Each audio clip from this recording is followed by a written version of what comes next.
Chapter 60, Epilogue: The Woman Who Owns Him. Alexander POV. 1 year, 365 days since I walked out of a federal interrogation room in Bern and realized that the sky was blue, not charcoal. 1 year since the man who owned the room died and the man who loved Maya Sterling was born. I stood in the corner of the grand ballroom of the Sterling Blackwood Center, watching the anniversary gala for the foundation. The room was a sea of diamonds, but they didn't look like shark teeth anymore. They looked like stars. The orchestra was playing something soft, something that didn't feel like a march toward a merger. I wasn't the CEO. I wasn't on the guest list as a principal. I was wearing a tuxedo that fit perfectly, but I had left the Blackwood cufflinks in a drawer at the Hamptons' house. I was just the husband of the most powerful woman in the room, and I had never felt more invincible. "You're doing it again," a voice whispered at my elbow. I didn't have to look. I knew the scent of jasmine and the warmth that radiated from her like a private sun. I turned to see Maya. She was wearing a gown of midnight blue silk that shimmered with every breath she took. Her hair was swept up, exposing the elegant line of her neck and the gold band that matched mine. She was 8 months pregnant. The future talk we'd had on the dunes had become a beautiful, heavy reality. She looked like a goddess of creation, her hazel eyes glowing with a fire that had long since burned away the desperation of the locked-in era. "Doing what?" I asked, pulling her into my side. My hand rested instinctively on the curve of her stomach, feeling the slight, rhythmic kick of my daughter. Standing in the shadows like a predator waiting for a breach. She leaned her head against my shoulder. "The board is happy, Alexander. The UN is thrilled. The mapping technology has saved 10,000 lives this month alone. There are no more breaches." "There's always a breach, Maya," I murmured, my eyes scanning the room. "But tonight, I'm not looking for enemies. I'm just making sure the world stays still while you're in it." "The world is fine," she said, pulling me toward the dance floor. "But your consultant is tired of standing. Dance with me." As I led her into the center of the room, the crowd parted. It was the same magnetic pull as the first night, but the polarity had flipped. They weren't looking at me with fear. They were looking at us with a hushed, terrifyingly sincere respect.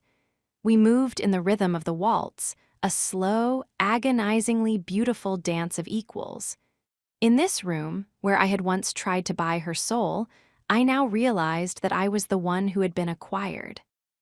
I was locked into her heart, and I would never seek a backdoor again.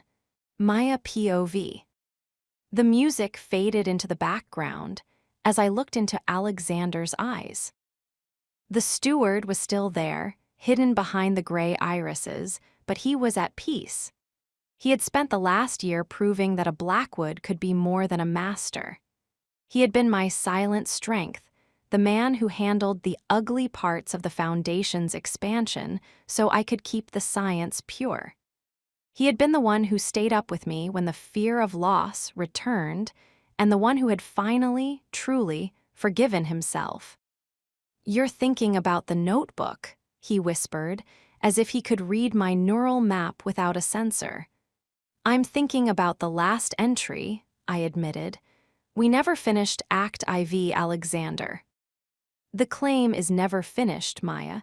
It's a lifetime contract." He spun me slowly, his hand firm on my back. For a moment, the ballroom vanished. The diamonds, the press, the legacy, it all fell away. There was only the heat of his body and the life moving between us. But then the suspense returned. A man in a sharp black suit, not foundation security, stepped onto the edge of the dance floor. He was holding a silver tray with a single, sealed envelope. He caught Alexander's eye and gave a sharp, clinical nod. I felt Alexander's muscles stiffen. The old Titan energy flared for a microsecond.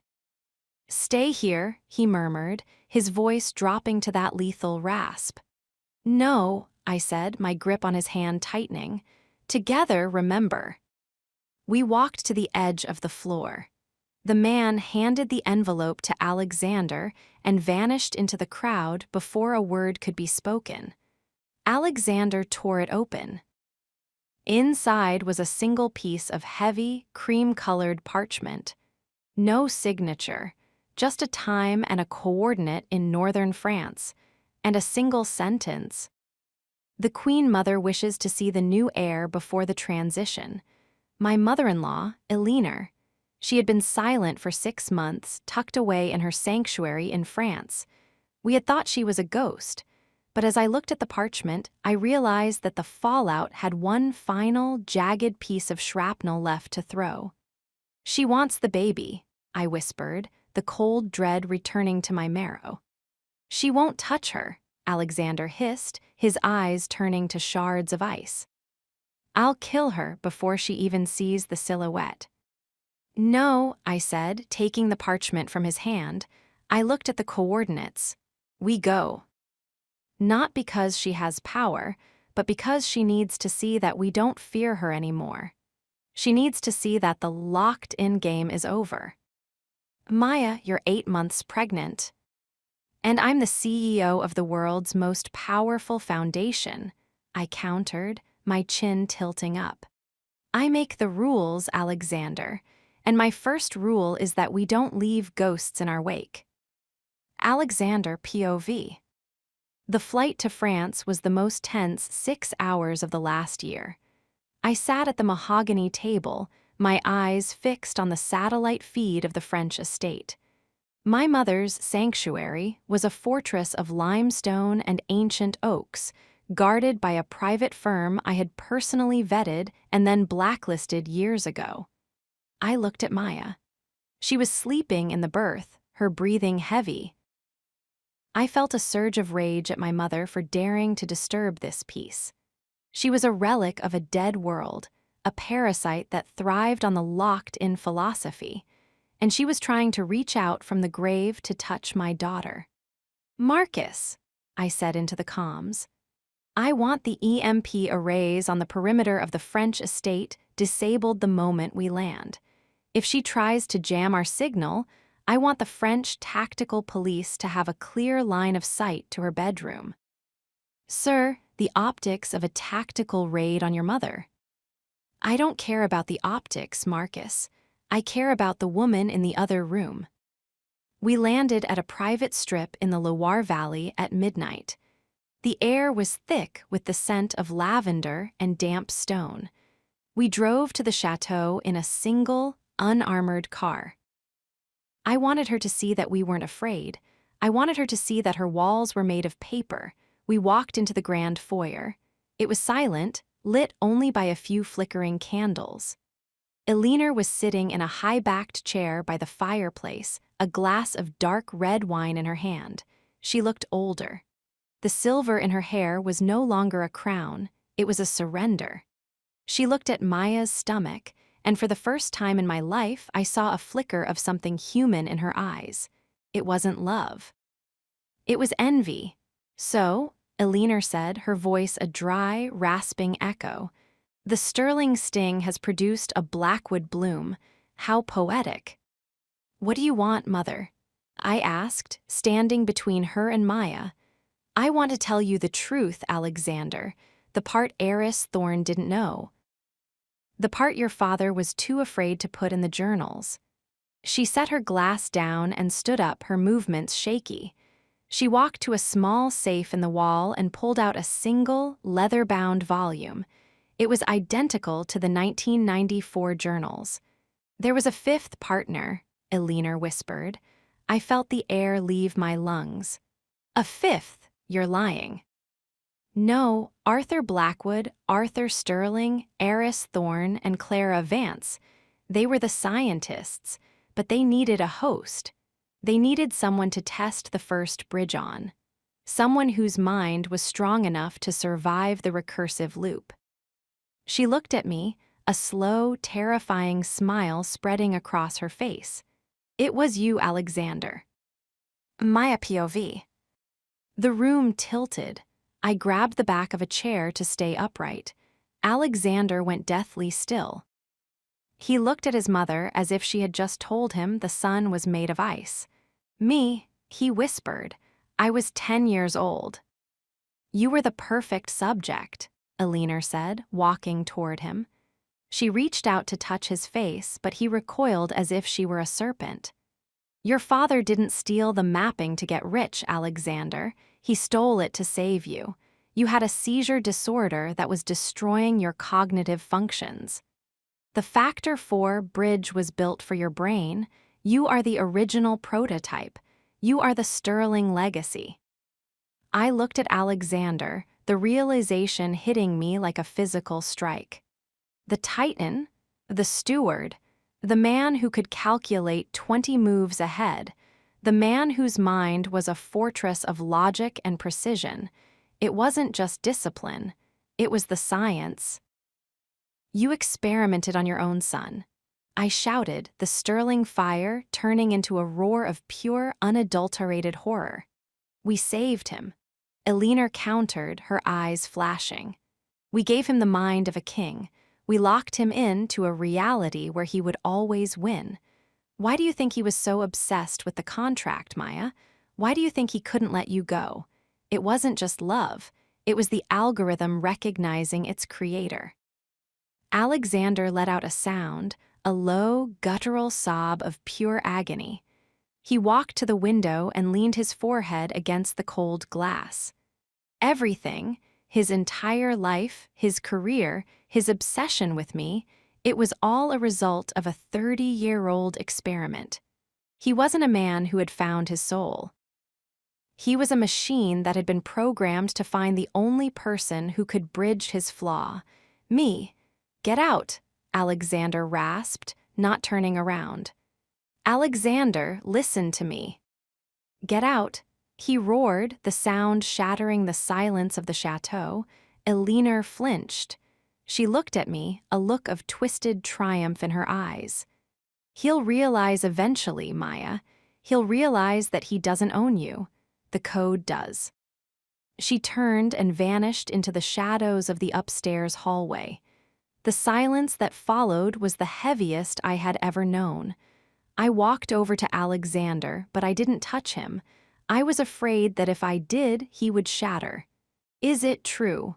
He whispered, his voice sounding like broken glass. Am I just a project? No, I said, my voice steady and fierce. You're the man who stood in the rain. You're the man who knelt in the study. You're the man who gave it all away. But the code, the Factor 4. The code is just math, Alexander. It didn't make you love my father. It didn't make you take the fall for the Icarus Protocol. And it certainly didn't make you choose me over the Empire. I stepped into his space, forcing him to look at me. If you were a machine, you would have stayed in that penthouse and owned the world. But you didn't. You broke the room because you wanted to be human. And that is the only thing the code could never do. Alexander looked at me, and I saw the steward finally, truly die. The gray in his eyes was replaced by a raw, unshielded vulnerability that was so intense it made my heart ache. I love you, Maya, he whispered. I know, I said, pulling him into a kiss. And that's the only truth that matters. Alexander POV. The final truth was out, and for the first time in my life, I wasn't afraid of it. We left the chateau at dawn. We didn't talk to the lawyers. We didn't call the board. We drove back to the airport, the morning sun rising over the French countryside. As the jet leveled out over the Atlantic, I looked at Maya. She was asleep again, her hand resting on her stomach.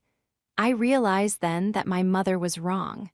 I wasn't the prototype of a weapon. I was the prototype of a new kind of man, one who had survived the fire and found the way to be whole. The sterling legacy wasn't about cognitive control. It was about the fact that no matter how much you lock in a mind, the heart will always find the key. I reached into my pocket and pulled out the Vigil of Justice notebook. I turned to the very last page. Under Maya's entry, the man who set her free, and my entry, she chooses him. And in doing so, she taught the Titan how to be a king. I wrote the final line of the story. The woman who owns him, not by code, not by contract, but by the sheer, undeniable gravity of her love. I put the notebook in my bag and leaned back in the chair. The locked-in era was over. The fallout was settled. The claim was ours. And as the city of Manhattan appeared on the horizon, a brilliant, unshielded gold, I realized the final truth of my journey. I was no longer the man who owned the room. I was the man who was finally, truly in it. Maya POV, 1 month later, the Hamptons. The night that changed everything arrived in a storm of salt air and adrenaline. I was in the garden, watching the sunset when the first contraction hit. It was a sharp, grounding reminder that the future was no longer a concept, it was a person. Alexander was beside me in a second. He didn't panic. He didn't check a security protocol. He just picked me up and carried me into the house, his hands steady, his voice a low, soothing melody. "I've got you, Maya," he whispered. "We're doing this, together." The birth was a battle of a different kind. It was raw, violent, and beautiful. Alexander didn't leave the room. He didn't look at his phone. He stayed at the head of the bed, his hand in mine, his eyes fixed on mine. He was my anchor, my wall, and my heart. When the first cry filled the room, the world stopped. The doctor handed the bundle to Alexander. I watched as the man who had once tried to own the world looked down at his daughter. He was weeping. Not the quiet tears of the first surrender, but the raw, racking sobs of a man who had finally found the meaning of the word victory. "She has your eyes," he whispered, leaning down to place the baby in my arms. "And your chin," I said, a shaky laugh escaping me. We stayed like that for a long time, the three of us, as the moon rose over the Atlantic. The locked-in contract was a memory. The sovereign protocol was a myth. We were just a family. Alexander POV. I sat on the deck of the house at 3:00 a.m. holding my daughter. The ocean was a dark, peaceful mirror. Maya was sleeping inside, finally at rest. I looked down at the tiny face in my arms. She was the fourth factor. She was the final deal. She was the living proof that the fire hadn't destroyed us, it had just cleared the way for her. I reached into my pocket and pulled out the charred platinum ring. I had never thrown it away. I kept it as a reminder of the price we had paid. I looked at the ring, then at my daughter. I stood up and walked to the edge of the deck. I threw the ring into the dark, churning water of the Atlantic. I didn't need a reminder anymore. I had the reality. I walked back into the house and sat in the chair by the window. I looked at Maya, then at the baby. I was Alexander Blackwood. I had no empire, no name, and no secrets. And I was the most powerful man in the world, because I was owned by the woman who set me free. Maya POV, end of the book. The sun rose over the dunes, a brilliant, unshielded gold. I woke up to the sound of Alexander humming a song to the baby. I sat up, the sheets pooling around my waist. The room was full of light. I looked at the Vigil of Justice notebook on the nightstand. It was closed. The pages were full. The story was finished. I looked at the man by the window. He turned and saw me, a slow, proud smile lighting up his face. "Good morning, partner," he said softly. "Good morning, Alexander." I got out of bed and walked over to him. I wrapped my arms around him, and for the first time in my life, I didn't feel the need to look for a back door. We were locked in. And it was the best deal I'd ever made. Epilogue: The Woman Who Owns HIM. The Sterling Blackwood Research Center opened its doors 2 years later. It wasn't a skyscraper. It was a low-slung building of wood and glass, nestled in the dunes of the Hamptons. The press were there, but they weren't looking for a scandal. They were looking for the truth. Maya stood at the podium, her daughter in her arms, her husband at her side. She spoke about the science of healing, about the power of transparency, and about the fact that the future belongs to everyone. Alexander stayed in the shadows, as he always did, but he wasn't hiding. He was watching. He saw the way the world looked at her, with awe, with gratitude, and with hope. And then he saw the way she looked at him.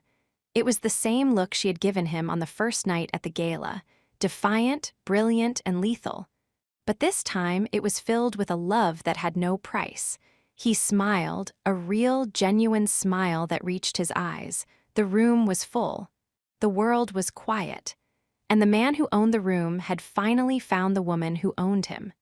The end.